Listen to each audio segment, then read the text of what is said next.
Welcome to Stoa Conversations. In this conversation, I speak with Johnathan Bi. Johnathan is an entrepreneur, philosopher, and student of the great books. He's recently begun releasing an excellent series of lectures along with book notes and interviews at greatbooks.io, which I highly recommend. We talk about his story, philosophy as a way of life, the life of action versus the life of contemplation. And then in the second half of the conversation, we dive into Friedrich Nietzsche, the subject of his first lecture.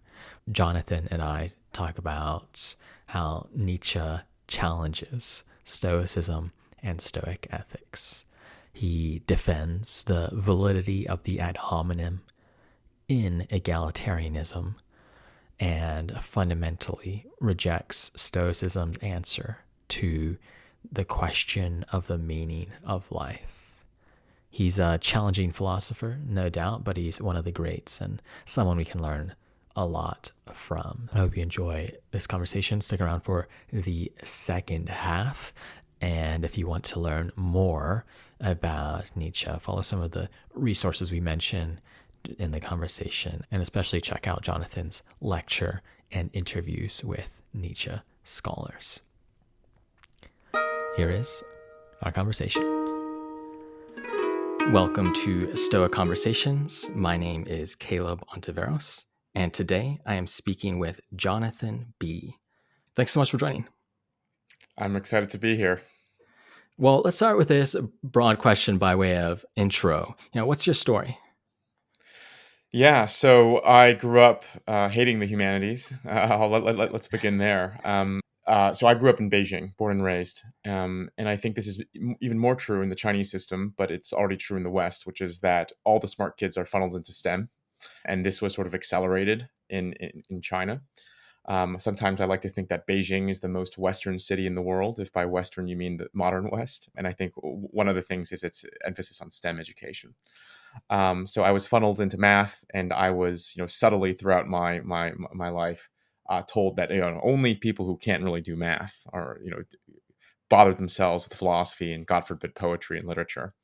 So I grew up a competitive math guy, competed in the Canadian Olympiad, got a full ride to Columbia to study computer science. Dropped out, record time, one semester in to build a startup. Startup crashed and burned. And as any good engineer, I wanted to figure out what had gone wrong. And I quickly realized that it had nothing to do with the actual execution of the thing, or rather that wasn't the core issue. The core issue was I didn't really want to build the company. The core issue was that I was pulled to doing something that I thought was cool, that I did because of that, but then I was lying to myself of why I was doing it. So, retrospectively, I called it the Zuckerberg complex, where I think Peter Thiel has done too good of a job convincing CS grads in elite schools to drop out and do a startup and right away. Where to the point where now I think more people are have the sort of false positive than the false negative, that they are dropping out when they shouldn't be, rather than the person who should be dropping out but hasn't. And I was definitely one of them. And so this led me to philosophy because this was an internal problem. This was a psychological problem. And I wanted the API document, if you will, of human nature. And I tried meditation. I tried psychedelics, therapy. And I got into philosophy by way of Stoicism. So the thinker that I really got into was Girard. Mm-hmm. But one of my first introductions was, I think, many people's first introductions, Marcus Aurelius's Meditations. And so that book really showed me the power of philosophy, even if I ended up going away from that. And it sent me down this rabbit hole. Quickly, I realized that this was clearly the most important thing that one could spend their time thinking about and studying. And I basically finished my CS degree super early in my second year, and I just went full on philosophy for another 2 years. And by the point of graduation, I wanted to be a philosophy PhD. But like we were talking before, we started recording about your journey in the academy and how you realized you didn't want to be a professor. Mm-hmm. I kind of realized I didn't want to be a grad student because I was One step looking at these ahead. grad students and they were all kind of depressed. especially the closer they got to the job market, and for obvious reasons, right? It's a crazy job market. My friend is at Harvard Political Theory, one of the best departments, and they struggle to get jobs, right? And when they do, it's not, big city. You're going back to New York, NYU. It's Indiana, rural Indiana, or something like that, right? For a few years. And so, my interest in philosophy has always been very personal and practical, which is why I suppose Aurelius and the Stoics and the ancients really resonate with me, because all of their, even their theoretical meditations, right? What is the nature of the universe? What is the logos? How does it connect to the world? It is very deeply rooted in practical questions, right? The ultimate question is, how should I live? And I suppose because of that reason, because I had that, I think, very unusual reason why people would want to go to grad school these days, I realized grad school at the time was probably not for me.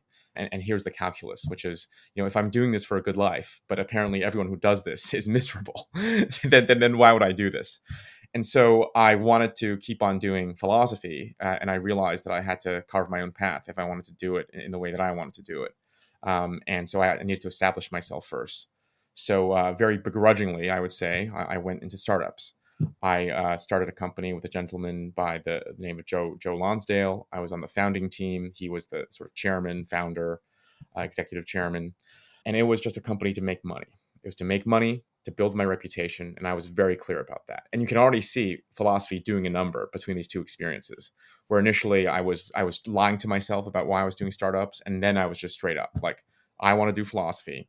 I need money to sustain myself. I need a network in the world to navigate. That's what I'm doing here as a stepping stone. And I was very clear to both the people that I founded the company with, as well as to myself. So the company started working really well. And I was supposed to stay there for a better half of a decade. And I ended up leaving 3 years in. And this was last year, just when the company started working. And, I joked to all my Silicon Valley friends, I'm doing the exact opposite of what you should be doing. Right? When a company starts working, when you start hitting that inflection point, you should stay. But I left. And the calculus was, I don't have any of the money now. It's in private stock, but maybe this could make me financially free. And so, Weber in his Protestant ethics says, if you double the pay of a Catholic, they work half as much. If you double the pay of a Protestant, they work more, because for one, money is a satisfier, the other, money is a maximizer, and for me, money is a satisfier. So I feel like I could potentially have hit the number with the company. I'm not going to see it for probably another decade, and I just wanted to spend all of my time doing what I think is most important, which has always been philosophy, and that has only been reassured when I was building the company. And partially because the company was doing so well, and the people that I was building the company with were the best, right? So because if I was building a company that wasn't working, and I was building it with B-tier players, and I'd be like, well, maybe I just didn't build the right company. But because this company was doing so well, I kind of realized that even the best case is in my perspective a lot less interesting than doing philosophy. We're getting to the end of the story here, so I was thinking about how I wanted to do philosophy, and the grad school was again my sort of top choice that I was looking at. My old undergraduate professors warned me against it. They warned me against entering into the academy. They said, if you can establish yourself in the world, you can do it on your own terms. That's the best way. And it really came down to what I wanted to learn. So in grad school, as you well know, you have probably 2 years of coursework. That's quite broad. And then you're really forced to specialize, right? And for better or for worse, humanities have taken on the STEM model where you're expected to contribute to the scholarship. But to contribute to the scholarship, the magnitude of that contribution or the quality of that contribution is often not as important in the academy when you're looking for a job as the fact that you've contributed in a prestigious journal, especially. And what a lot of people end up doing is focusing on these topics that don't really interest them, but is so narrow and defined that they're able to become a leader in it. And I kind of wanted the opposite education, where I went to Columbia, and Columbia famously has this great books education, and I very much wanted to continue that. I haven't read Plato's Republic cover to cover. I read about 3/4 of it. I haven't read Phenomenology cover to cover. And to me, that just seems like I'm illiterate. I'm completely illiterate, and I want to be not illiterate. And so I had the idea of this project. And I had this idea because I had published a 7-part lecture series on Girard. And, I was just doing this for fun. It was 10 hours. I'm like, no one's going to listen to this other than the super nerds like myself. But it had, I think, 200,000 views or something as of today. And so I realized that, as we're discovering right now, the audio format, the long form content, is a serious way that people are willing to engage. And that was always the concern with doing public intellectual work for me, which is I was looking at all the public intellectuals, the books that they were writing, especially tweets, and it just wasn't what I wanted to do. But I think in long form content, there really is a very niche but a substantive audience who's very interested in doing this stuff. And so, yeah, what I decided to do was raise it nonprofit money, working with a 501c3 nonprofit to fund the production of these lectures and interviews. So every 6 weeks, I spend about 6 to 8 weeks with one of these books. I try to read about 3 or 4 of the top secondary literature. I interview two of the 4 probably books, the Mm-hmm. authors of the books that I read. And yeah, and then I force myself to give a 2-hour lecture on the book. And that's my way of going through the canon. Yeah, that's awesome. Living the life. Um, I didn't realize you had this plan to begin with. So you thought about, I want to live the philosophical life, whatever that amounts to. And in order to do that, I'm going to need to, get some amount of financial freedom, essentially. Is that the Yeah, that right is. I don't vision? want to make it sound too deterministic. I think I was Sure. open to to letting the active life pull me, but it just didn't pull me. Mhm. So it wasn't so much. I know building startups is going to be the second best option to do what Sure. I really want to do. It was. I know I want to do philosophy, but I think I didn't even realize at the time the extent to which I wanted to do philosophy. One of my uh, mentors and friends from undergrad, I asked him, "So how did you know you wanted to be a philosopher?" And he said, "Only when you know you can't do anything else." And I think it's very wise why he framed it in the negative, right? Because you would think you frame it in the positive. You do philosophy when you really want to do philosophy. But the rewards of doing philosophy, especially for people who have the capacity to do philosophy, are so minimal in the worldly sense, right? Money, status, prestige, outcomes, that you can only do it if it's the only thing you can do, and that's why he framed it in the negative. In fact, this is Plato's point in the Republic, where he says why there are so few philosophers, so few genuine philosophers, which is, he says, if you have the capacities to actually do philosophy, the active life is going to pull you. People are going to want you, bringing you to politics and do all these different things. And so if you have the capacity to do philosophy, you're probably, there's probably going to be a lot more attractive options in town. And so that's the only correction I would make, which is I knew I really wanted to do philosophy, and it was probably one of my top pursuits in Hmm. life, but Right. I Right. didn't realize to the extent that I want to focus on it singularly. And that was the change. I will say one more thing. I don't want this to come off as a negative against, like, the academy, but just a misfitting of what I want to do right now and the academy. In fact, I'm actively thinking about still doing grad school sometime when I do want to focus on a specific topic for a few years. Yeah. Right. Right. Yeah. Yeah. That makes sense. I think that advice is sound, especially when you're thinking about the academic life. For me personally, I thought about grad school. I decided to go to grad school because I couldn't see myself doing anything else. Um, exactly that. And then as soon as I went to grad school, I realized, oh, this is what being in grad school is like. I think I would actually enjoy some other, Yeah. ventures in life. But We have to try to know. yeah, that's right. Um, I suppose parts of the philosophical life still always call one back, as it were. One question I was curious to ask is, how does the life of action for you, how did that impede contemplation, philosophical activity, apart from just the obvious answer that you're spending a lot of time making things happen? Like, Right. because I know some people think, it's in the practical where I am closest to reality, right? You'll sometimes hear lines like this. So how do you think about that? That's a great question. And as you know, this is one of the key questions that philosophy tries to wrestle with, right? For Aristotle, what's the better life, the contemplative or the active? Obviously, as you know, the Stoics believe that the two could be synthesized in a very powerful way. And then you have people who think, you need to pull the two lives as Hmm. far apart as possible from each other because they corrupt each other, right? I definitely think there's many benefits, even if you want to do contemplation, to enter into active life.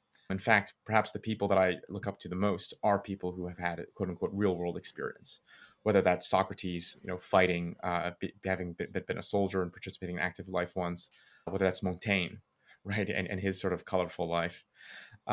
So I do think that's definitely important. So I don't want to frame it as these two lives are contradictory. Um, and in fact, I think they're so synergistic that I keep many parts of the active life to today, even in this project that I'm doing. Right. For one, I have to promote these lectures. I have to go out there. I have to fundraise. I have to sell these lectures effectively. So I'm not just doing scholarship. And I think the scholarship is better for not just doing scholarship. So I definitely don't want to make it seem too contradictory. Um, but for me, I think the question was just where my priority was. As you know, when you're building a startup, it's all or nothing. And the outcomes are so exponential that each unit of additional effort you add into the startup can be the difference between, a multi-billion-dollar success or complete failure. And when you have that singular devotion, it's really hard to make time, just time wise, but it also changes your disposition, right? Your ability to digest these texts, and participating in active life also changes you and your priorities as well. So it's more like the singular devotion that I think was the issue for Mm. me. I do see myself re-entering into active life. I don't know in what shape or form. Um, but I think when I do enter it, it'll be more perhaps on my own terms that I can make more time for philosophy and contemplation. But right now, so I don't want this to be a comment, a general comment about the incompatibility of the active and contemplative, but probably for that specific scenario, as well as what I want to do now. Now I want to mostly just singularly devote myself to reading and studying. Yeah, I suppose you have that idea of seasons that it seems like many great figures used. Seneca writes his moral letters when he's been exiled from the life of action from the court of Nero. Cicero does Totally. the same, essentially. Yeah, Um, and as you know, Cicero felt that philosophy was secondary to the active life. But of course, he was one of the most well written and well spoken Roman writers and orators, and it's because he was sidelined that he felt that the only way to help the Republic was through his writing, right? Um, yeah, and so the seasons idea really pulls me, and one story that brings to mind is an experience I had. So one of the schools of philosophy I really got into in college was Buddhism, and I went to practice in this monastery in Nepal. It was just like a summer school. I didn't shave my head bald and anything like that. And I had met this Hindu scholar, and what she told me was, it was my first time learning about Hinduism, was that Hinduism, like Buddhism, shares the same end of trying to escape this world, right? Trying to escape the cycle of samsara. But then it's very curious because compared to Buddhism, at least the earlier Theravada schools of Buddhism, Hinduism seems to give the opposite prescriptions, right? So Theravada Buddhism, you would, for example, meditate on a beautiful woman's body as a rotten corpse, right? To detach yourself. Hinduism seems to do the exact opposite. It prescribes festivities and not orgies, but like indulgences, right? And when I asked the scholar why, she said, one reading of this is that it's satirical, that you're supposed to accelerate through the baser desires, to see for yourself, to have so much pleasure, so to speak, to see for yourself the limitations of that life so that you can quickly accelerate to the next. And, looking back in my life, I started calling this sort of existential accelerationism. That's how entering the active life was to me. For example, money did pull me a lot more before entering into active life. And then both mhm. getting closer to it and seeing people who have a lot of it and fundamentally not changing their lives, that did a number on me in the same way that the Hindu scholar suggested that Hinduism would do for a hedonist, for example. Yeah, as you know, Hinduism is famous for this stage of life, right? First, I can't remember what it is. First, you're a warrior, then you're a king, and then you're I don't know, a wise leader, and then eventually you're a monastic, right? Eventually, you enter into the Buddhist life, and to me, that seems a lot more interesting. It's a lot more fuller life and a lot less extreme and frankly damaging than Buddhism, right? The Buddha just abandoning his family and his kingdom and his wife and his children to go directly practice in the woods. But yeah, that's a tangent. Yeah, that is always an interesting fact about the most compassionate person, that the compassion begins with abandonment, a kind of Heedless, reckless exploration. abandon. Yeah, Exactly. yeah, for oneself in a way. So it sounds like one of the main things driving your project and our project at Stoa as well is this pursuit, exploration of philosophical activity, understood as thinking about philosophy as a way of life. Something where you're thinking about what is the idea of the good life, and then how do you achieve it? Does that map on to how you Very think much about it? so. Very much so. Today, what still motivates me are very practical questions, like what I should be doing with my life. The one that pulls me the most, frankly, I just released a lecture on this, an interview on this with Fred Newhouser, my old professor, is how do we deal with glory? How do we Mm, deal with our desire for recognition? That's something that pulls me a lot. I care a lot about what other people think about me. I don't think anyone in doing content can if they tell you otherwise, they're probably lying. And how do we wrestle with that? And I tried abandoning all of it. I tried to stop caring. It didn't work. And then, long story short, the answer was there's guardrails you need to put in. But ultimately, it's a good thing, winning recognition. But anyways, that's a whole different tangent. But that's just an example of the type of questions that motivate me, which is that they're deeply practical. Which, by the way, is why I think, to toot my own horn a bit, why the lectures and interviews have done as well as they've done in the first month, at least, is because the way, especially this analytic way that we're taught philosophy these days, is deeply impersonal. It's scientific, right? Right, in a way that I don't think philosophy should be. I think philosophy for me has always been my problems. Like I have this problem, and whenever I try to solve it, it has nothing to do with wanting to read philosophy. It all has everything to do with wanting to solve the problem. But for me to solve the problem, it turns out you have to go like a few layers in, and then suddenly you find yourself reading Kant, right? mhm, And so for me, it's always the practical, and it's still the practical that pulls me. Now, the practical will sometimes, in the case of Buddhism, for example, it pulled me into like a metaphysical rabbit hole of trying to understand or a brief survey of Buddhist metaphysics, because they claim that it's a false understanding of metaphysics, their notion of emptiness is what mhm. leads to suffering, right? And so, but it begins with the practical. It begins with life, and this has to do with the author that I launched with, which is Nietzsche. Nietzsche says that one of the things that Nietzsche was rebelling from, Nietzsche was one of the academic superstars, right? He was trained as a philologist. He was given the youngest professorship at the University of Bonn. His first book, Birth of Tragedy, came out to crickets, kind of, and then he just suddenly stopped writing to the academics. And this was one of the critiques I think he had of the academy of his time, that I think has only gotten worse in our time, which is this sort of scientification of the humanities, the objectification of it. And for him, Nietzsche always said that he wanted to do philosophy from the perspective of life, right? And I think what we've been discussing today is not too far from that, which is what do I need to know to live well, which is obviously a Mhm. deeply Stoic thought as well. Yeah, yeah, yeah. I do want to. We should get into Nietzsche, but I think you're exactly right that uh, part of what makes your project compelling, why people are interested in Stoicism, existentialism, Buddhism, other philosophies of life, is that they do connect with their real concerns.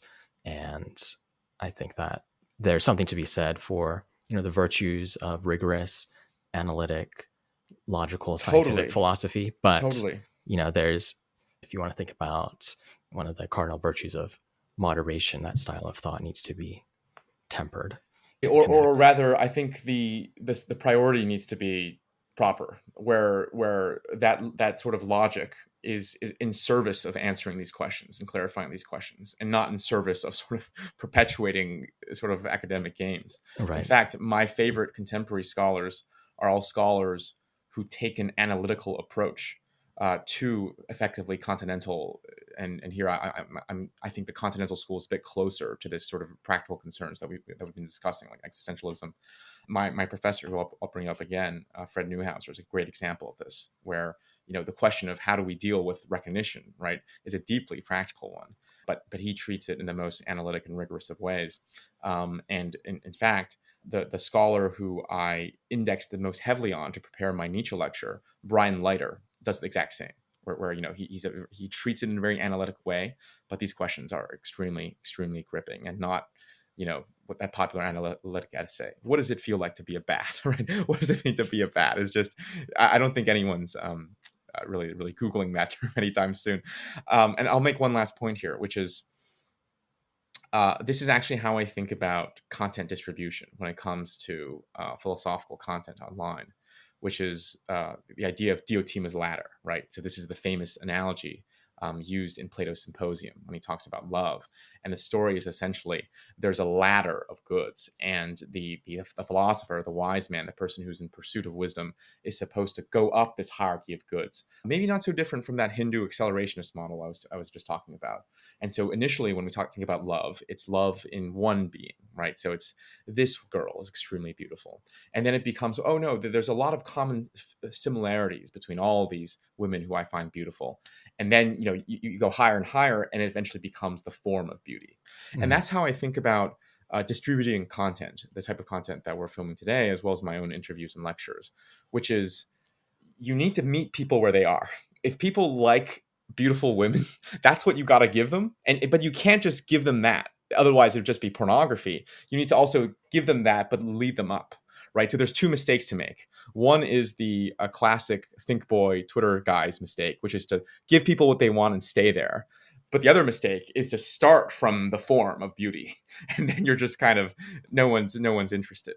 And so the way I think about content distribution is that even within a lecture, even within an interview, the thumbnail and the title of the lecture or interview often has very little to do with the actual content of the interview, but it asks a provocative question that people are already asking in their heads or will get their attention. And then the introduction it leads them up a little bit more. It's still not the essence. And then eventually, as you get to closer to the end of the interview, you get to more of the truth, quote unquote. Yeah. There's always those. I think if you think about teaching you can come at it from a skill analogy as well. Thinking about teaching some skill, initially you want the beginner to get some of the basics right, whether it's some martial arts move or ordinary craft, and you're not going to be making the mistakes either of staying at the basics, being all sloppy, or noting every single mistake, being impeccably precise from the beginning. I think is another two other kinds of mistakes you might see when teaching generally or when producing philosophical content. Either that form that stays at some kind of engaging, entertaining sloppiness, or something that is far too precise to be abstract, to get anywhere at all. Exactly, right.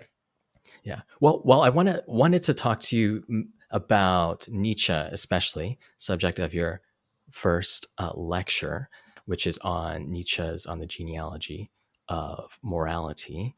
I think it's a good place to start. We've talked about Nietzsche before on the podcast. I think he's one of the greats, and he's an excellent critic of Stoicism, especially because he comes to philosophy with, I think, just important ends in mind, questions about how to live, how to think, and so on. So I think we should dive into him, paying special attention to where he challenges some common Stoic and I think generally common modern ideas. How does that sound? That sounds great. The one thing that I'll say, as I've described the impulse of my project, is that I am not a Nietzsche scholar by any means. In fact, I am not even really an expert at a PhD level of this book. You should be studying this book and reading all the secondary literature for a few years to really call yourself an expert there. I've spent only probably 2 months with the book. I've read what I think to be the most interesting secondary. I've interviewed a few guys, and that's about it. So most of what I say will be limited to the genealogy of morality, which is the book I know best about Nietzsche. And even then, I'm going to give you one specific interpretation, which is the closest one is Brian Leiter. Right? He's the one that I really indexed off of. Yeah, excellent. Of course, I'm no Nietzsche scholar either. I have a pretty good grounding in the Stoics. And I think one should always be careful with Nietzsche, since even when one gets to the experts, of course, there's Oh debates yeah, about how many Nietzsches there are, how it's one a ought to it's read him, and a so on. yeah. I mean, one of the funny things of reading Brian Leiter, which again was one of today's top Nietzsche scholars is just the polemic nature of his texts when he talks about the other Nietzsche scholars. It's, oh, well, Walter Kaufmann, the guy who introduced Nietzsche to the English-speaking world, was trying to make him a liberal so that he would be watered down and acceptable. And then Alexander Niehamas, which is this famous Princeton Nietzschean, is doing way too much of a postmodern reading. So it's a complete knife fight. You're totally right. Yeah, that's right. Even more so than other thinkers, and that's probably due to the way that Nietzsche writes, right? Which is probably a good place to start with Nietzsche, because he writes not in an analytic form. He's famous for his aphorisms, almost like tweets, right? Where they're super punchy. They're almost always wrong if you interpret them literally and uncharitably, but they're wrong in extremely revealing ways, and they capture the essence of statements. And part of the reason he writes in that way, not in the analytic way, is because of this practical concern that, again, he shares with the Stoics, which is what philosophy from the perspective of life. Yeah. Yeah, I think Nietzsche, I mean, some of the Stoics, they would probably be the best performing philosophers on Twitter, along with maybe some of the famous aphorists. Yeah, La Rochefoucauld would be another good one. Some of the French moralists would be great, but definitely not the German idealists. That's for sure. Yeah. Wait until Elon increases the character limit to 3,000. Right. So one challenge that Nietzsche throws at us, from describing it from the Stoic perspective, is that the Stoics were early egalitarians. They insisted Mm. that humans were equal in a crucial respect. We have this ability to reason, and fundamentally, that makes us, in one of the most important features of the universe, we're the same. We share in this ability to reason that many of the Stoics will describe as divine. The ancient Stoics saw this as a fragment of a divine that we have, that every adult human has. So Stoicism was open for everyone, from the emperor Marcus Aurelius to the slave Epictetus. Maybe not everyone would exercise their reason, of course, but from this starting point, you saw other humans as your kin, because they were another social reasoning animal that you ought to live with and play your roles with, as part of a greater whole, whether that's the family or the city, the company, what have you. But Nietzsche's famously not an egalitarian. So let's just state that. Why would he challenge this premise? How does he Yeah. think about equality? Well, one of Nietzsche's orienting goals is the production of what he calls higher men, the cultural production of what he calls higher men. And when you hear higher men, you might think Napoleon or Alexander, and sometimes he brings up those people in mind. But it's really, I think, the creative geniuses that he calls on more often. People like Shakespeare, like Goethe, and of course Nietzsche himself. Right, his famous Ecce Homo. His chapter titles are "Why I Write Such Great Books," "Why I'm So Wise," "Why I'm So Clever." I think he might have considered himself in that league as well. Which he And should one have. thing, yeah, which he, Because, which he I think reasonably should have. Um, and once you and then so and just to be clear on how extreme this preference is, for Nietzsche, the telos of humanity is the production of these few higher men, like a tree with its fruit. And so, to help you understand the extent of that, the Greek societies, to produce Aeschylus, to produce Sophocles, it required a large aristocratic class, which at the time, without technology, required a large, say, slave class. And while Nietzsche doesn't seem to say, let's get that back, he doesn't find a problem with it. So I just want to frame that central calculus in people's minds, so people don't get confused on why Nietzsche is making the suggestions that he is. That's how much he values, that he thinks that aesthetically, at least, the existence of a few higher men redeem the entire human race, and the trajectory of history, so to speak. And so that is his orienting concern. And once you frame it in those terms, it becomes, I think, a bit more easier to see why egalitarianism is so problematic, which is that egalitarianism and the values it promotes kind of stifles this type of creation. Nietzsche is really interested in the psychology of these higher men, and Brian Leiter gives a great example of Beethoven. We think of artists today as bohemians, as hippies, as people who are not only not concerned with social status, but actively go against it or are actively kind, right? Right. They're usually on the left today. But when you read the notebooks of Beethoven, he's like, well, power is the dominating principle and it is my principle. And, my friends are only tools for the production of my higher work. And, or you look at someone like Steve Jobs or Elon Musk, right?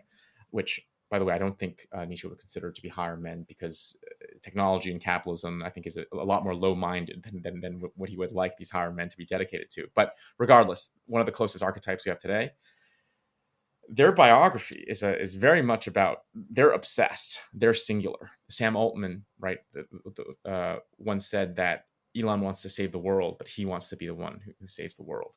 And so I think when you look at the biographies of a lot of these higher men, it's a disbelief. It's a almost unjustified belief in themselves. It's certainly unjustified in the beginning of their careers. Mhm. That leads them to the type of greatness, and that is an aristocratic self-belief. That is the belief that people are different from others. That I can do it, and most people can't. Right? This is Steve Jobs' perhaps reality distortion field. It could be interpreted along similar lines. And so that's the first pass, is that he thinks the value systems that egalitarian promotes produces a much more weak, a passive, a low-minded, base type of creature, and not these higher men.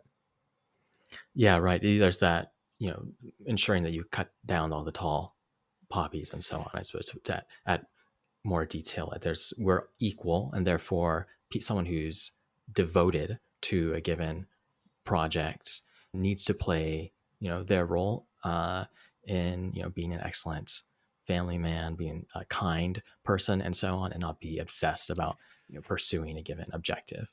So that's Exactly. part of it, and then also, Exactly. not reaping the rewards of uh, whatever their accomplishments are either.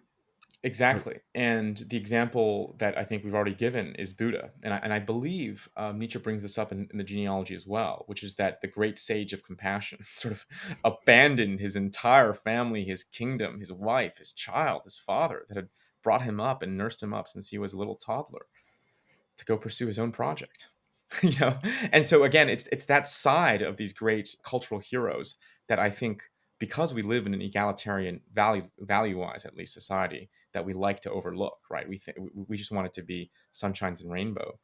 And another example that I can give here is probably Canada. So I had spent my time actually growing up, I lied, between Canada and China, not just China.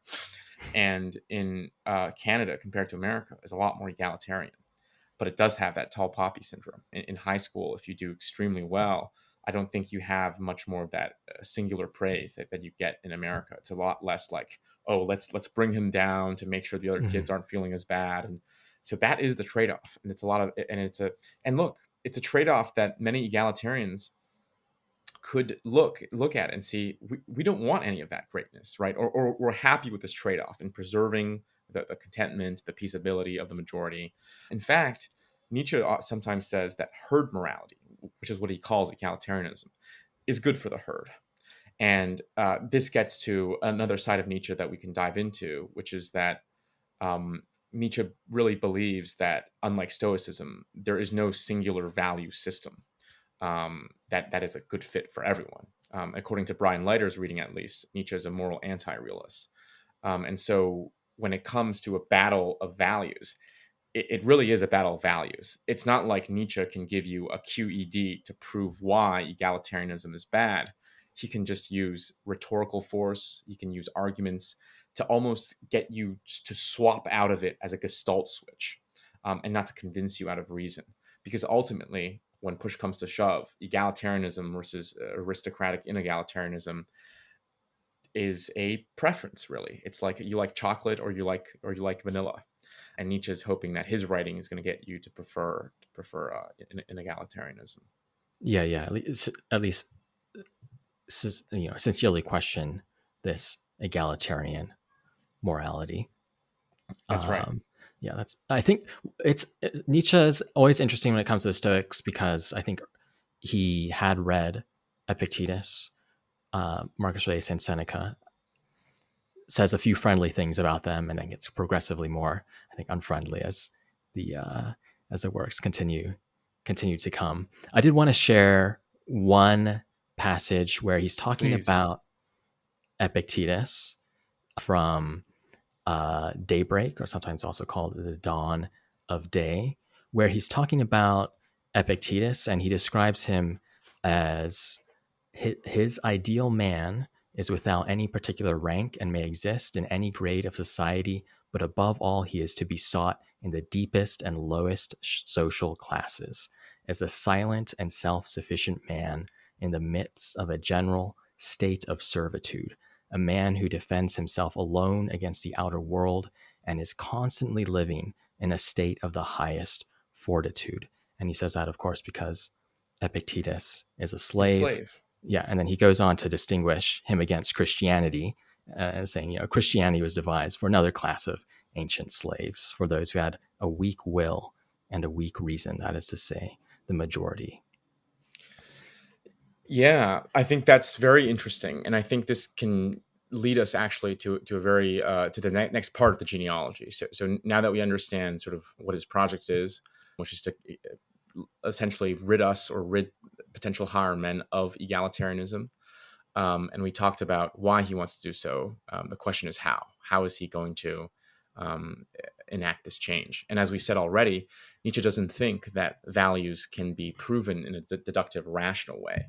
That at the end, what grounds our egalitarianism is things like habituation. It's the things like role models, like when we grow up and we read Star Wars, the Empire's the bad guy, right? The Republic, the democracy is the good guy. It's stuff like that. Mhm. And so Nietzsche thinks that he similarly needs to shock you out of that system. And the way that he does that is through genealogy. It's by showing you the psychological origins of how egalitarianism comes to be. And through that, to make you disgusted. Again, it's not to disprove that this is wrong in some rational way, in the same way that A equals not A is wrong, but it's to get you disgusted at this value system. And the way he gets you disgusted is essentially by arguing that this value system, egalitarianism, comes from the slave classes. And so the riddle that Nietzsche poses, and this fits very well with what you just described, is how did we go from Greek antiquity, whose values are, I mean, think about Achilles, right, and glory, or think about Rome and Caesar and their unashamed desire for success, wealth, and money, at Mhm. least compared to contemporary society. How do we go from that to a society that, oh, not to mention the sex, right? I mean, think about Hercules going to Thespia, having sex with all the king's 50s daughter in one night, impregnating all of them, each bearing him one son, right? That's kind of what is lionized in the Greco-Roman world. How do we get from that to a world with chastity, right? Virginity today, even in contemporary society, in atheistic society, the virginity, especially of a woman, is held to somewhat as a value. How do we get to, the meek shall inherit the earth? How do we get to more difficult for a rich man, to get into heaven than a camel through an eye of a needle? And Nietzsche's thesis is that it's essentially the slaves, the losers of the Greco-Roman world, who latched on to this new philosophy promulgated by initially the Jews and then made universal through Jesus, that it's really the underclass that is on top. And his critique is, number one, that these slaves are hypocritical, right? That they also want power. And an example that he shows is, it's not the slaves actually renounce revenge; they just hide it in the afterlife. And he gives these passages of, I think one is Dante, another one is Tertullian, who describes of all the punishments of sinners, right? And the people who are punished are precisely the Greco-Roman winners, the masters of their day, right? It's the wrathful people like Achilles. It's the people who have money, like Crassus. It's the lustful, right? The people who are reproductively successful. And so, anyways, there's a whole host of critiques that he has of this, but the fundamental insight is that it's meant to appeal to losers, to the slaves of a society. And I think the question that he wants you to ask is, do you want that is that you? An example I'll give, a modern example to help people situate this, is I had an acquaintance who, when I first met him in college, I thought was the most moral and kind person I've ever met, because he was always concerned with communism, with socialism, with helping the poor. Every time I would meet him, he would speak so passionately about helping the poor. And then when I got to know him a bit better, he confessed to me that it was not a love of the poor, but it was a hatred of the rich that motivated that. That he was middle class, he grew up in an upper middle class neighborhood, and he was always made to feel bad about not having money. And so he flipped the value system. Like if making money was actually evil, then suddenly he became on top. And I think that's partially what Nietzsche is trying to say about Epictetus there, right? Whereas Epictetus is the slave, he can't really control the external world. And so he kind of crosses his arms and says, well, the internal world, that's all that matters, right? Like, in fact, even stronger, I wouldn't want those distractions of like politics and stuff to mess with me. That's a bit harder of a case to make with Marcus Aurelius, right? Given that he's the top dog, he's Right, the right. emperor, but we can talk about Aurelius. But I'll just give you one more example to I think that's in favor of Nietzsche's argument, which is, so I have a interview coming out, which you've watched, with a top classicist, Katharina Volk, who wrote a book, fantastic book, about the late Roman Republic, right? So this is the life and times of Caesar, Cicero, Cato, Brutus, that whole gang. And Stoicism, interestingly enough, we associate it with Rome today, but it's really the Roman Empire where it became popular, and not really in the Roman Republic. In the Roman Republic, it was a lot more like Epicureanism, academic skepticism. Those were much more popular schools. Cato is probably the most famous Stoic, but he was kind of a weirdo because of it at that time.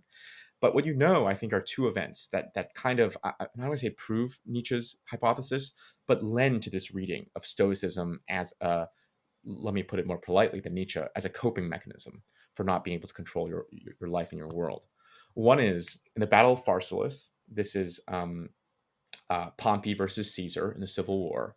When Pompey lost and died, the remaining Pompeians, people like Brutus, people like Cicero, they were on the losing side, and in their letters that exchanged to each other, there was a increased popularity of Stoic ideas more than before. So they were trying to console each other that victory of a war is actually not important because their intentions were good, or rather that they aim to do just thing, right? It's this famous Stoic metaphor that it's not about the arrow hitting the target, it's about you doing the right thing such that it would hit the target, right? And another example I'll give is when the Republic fell and when the Empire arose, and especially the upper classes who were used to freedom were now had their freedoms restricted.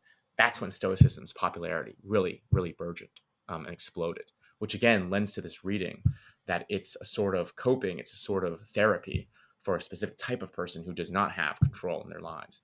And in fact, as you remember now, I hope, this is how I got into Stoicism, right? It was through a loss, it was through a failure, it was through not being able to deal with my life that Stoicism comforted me in some way.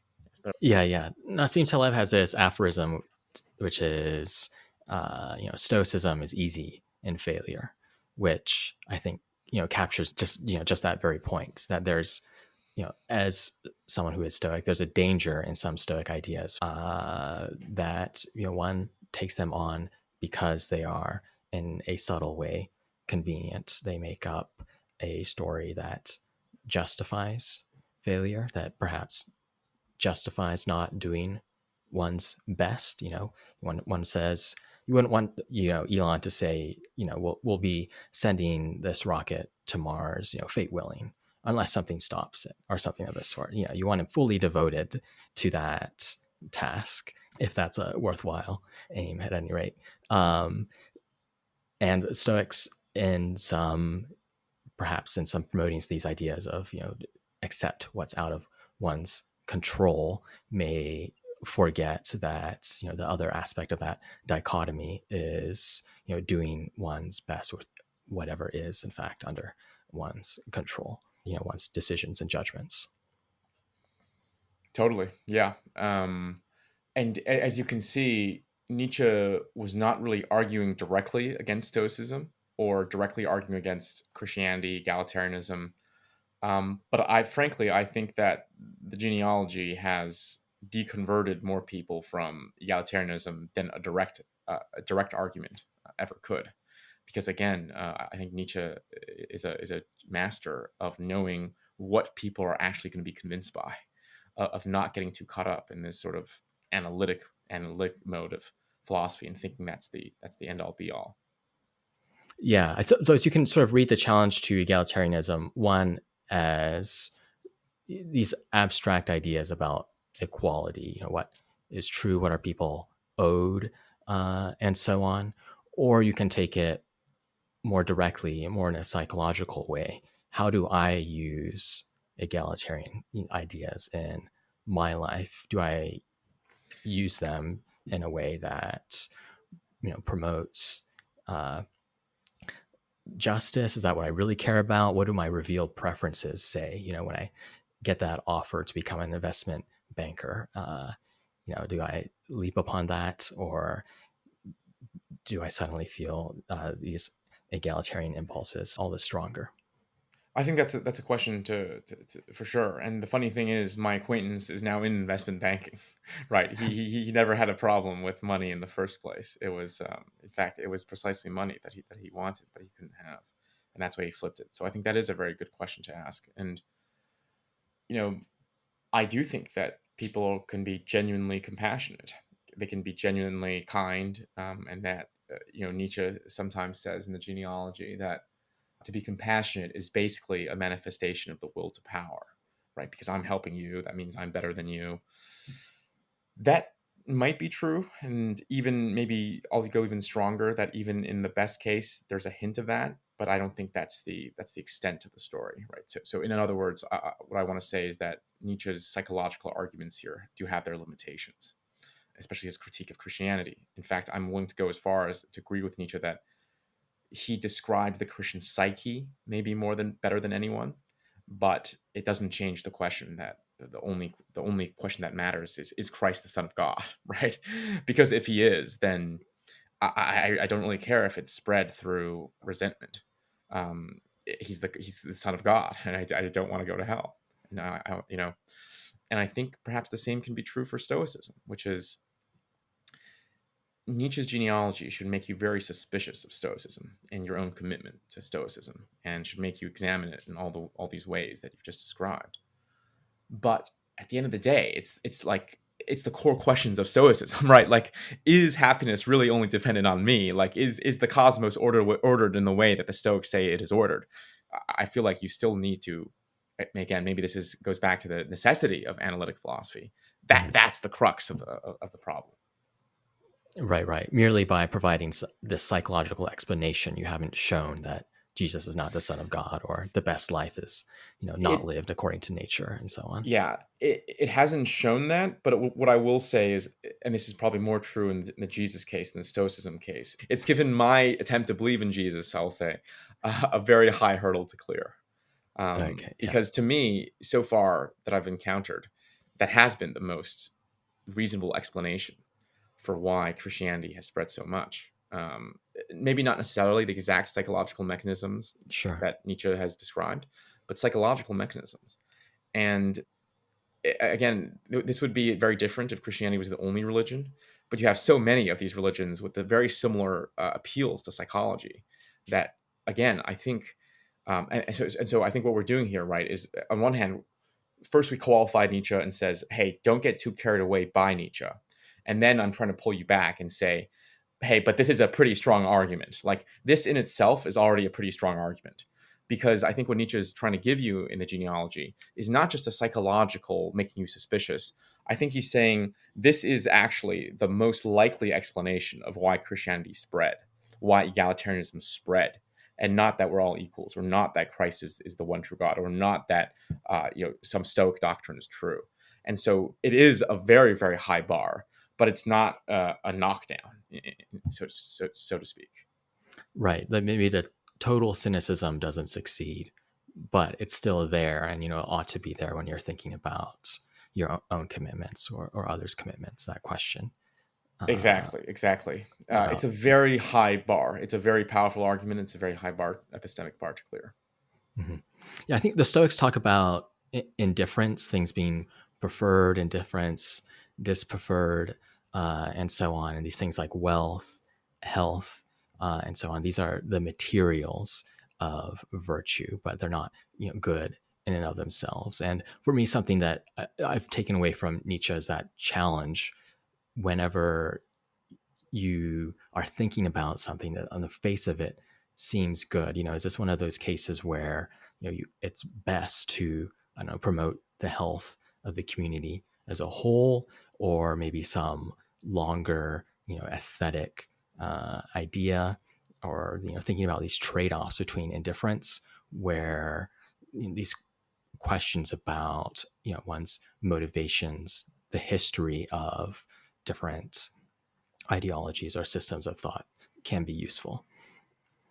Totally, yeah. And maybe one way, trite way of summarizing what you're saying is, when I reaffirm to myself that money is just a preferred indifferent, is it because I don't have money and I'm too lazy to try to get more, but I actually need it for my family, or is it because I actually have enough and I know I'm addicted and it's genuine? So that would Right, be the right. question. Yeah. Yeah. Or make it more concrete. Some of these examples of the ancient Stoics. You're thinking about Stoicism became more popular in the Roman Empire. Well, are you the Stoic who is willing to go into exile, willing to be hunted down by Nero, or are you the person who proclaims Stoicism, well, happily, singing and clapping along while Nero, does his little performance, because Yeah. that's out of your control. Yeah, that's how I think about it. At any rate, so what other important insights, or what else do you want to mention on results from your contact or study with Nietzsche? So I think what we discussed already that I think is really important is really the validity of the ad hominem, right? Which is ad hominem attacks are famously looked down upon because they sort of attack the speaker instead of the thought. And we're taught in school to not do that, that's bad, that's a sort of low-minded move. But Nietzsche showed me, I think, that it's the most important way to examine a thought, is to understand the life that it created. Because as we said already, thinking and life is a lot more intertwined than probably this sort of rationalist scientific model leads us to believe. And so that's probably a general conclusion, but it's not that different from what we described here. The one thing that I think is different, is mostly out of Brian Leiter's, again, interpretation of Nietzsche. And again, this is, I think, is unique to his interpretation, which is that Leiter interprets Nietzsche as what he calls a moral anti-realist. So this is a metaethical position, and the essential idea is that when I make a value judgment, right? So abortion is right or wrong. Um, you think you're stating a fact, right? A fact about the world, like dinosaurs existed in the world before. That's a fact. Um, but Nietzsche thinks that's more of an expressing an opinion, more expressing a preference. So valuation, normativity, is less about discovering what's real in the world, and it's about a mode of expression. So when you say that I think abortion is right or wrong, you're really saying something like I prefer abortion or I don't prefer abortion. And I think this is a really big challenge to the Stoics as well, Hmm. because the Stoics do not believe that, right? They do believe that there are moral facts in the world. They do think that there is. I wouldn't go as far as to say there's one rigid system of life that everyone should live, but there's a common enough structure of human nature that they can make these proclamations. Of course, there's flexibility in Stoicism, right? Where if you're born with a certain disposition versus another, there's different tracks that you can take. But I think that really is a fundamental challenge to Stoicism, which is even if Stoicism is true for you, or enables you to live the most flourishing life, is it do, is it true for everyone, right? And so this goes back to what I was saying about Nietzsche saying that herd morality is good for the herd, where he doesn't, I think, blame the slaves for adopting slave morality. In some sense, he almost praises them. He definitely praises the priests, who are kind of like the people who invented slave morality, who led the revolt of the slaves, and its moral evaluations. Um, and again, his view of the priests or the slaves aren't that they got something wrong in a way that someone who doesn't believe in dinosaurs got something wrong. It's more of a, look, this guy is trying to take my meal. I need to take his meal. Like, if he beats me, that's good for him. If I beat him, that's good for me.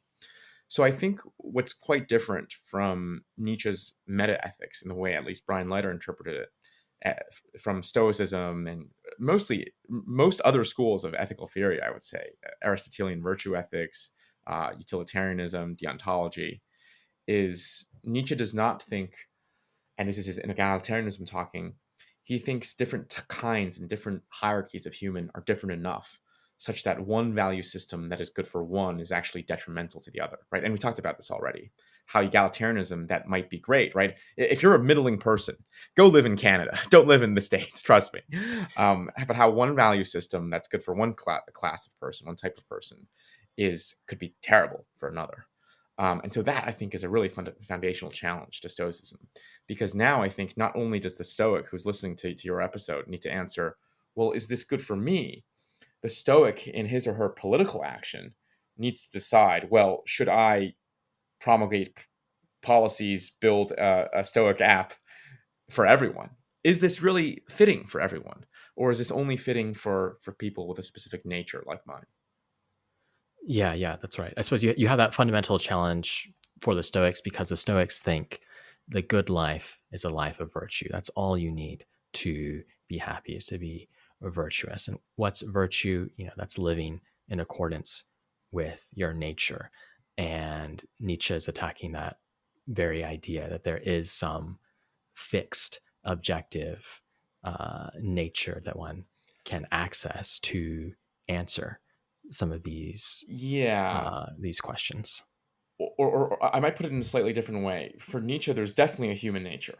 Otherwise, he wouldn't be able to run his psychological arguments the way he does, right? For example, a key aspect of human nature, Nietzsche thinks, is will to power.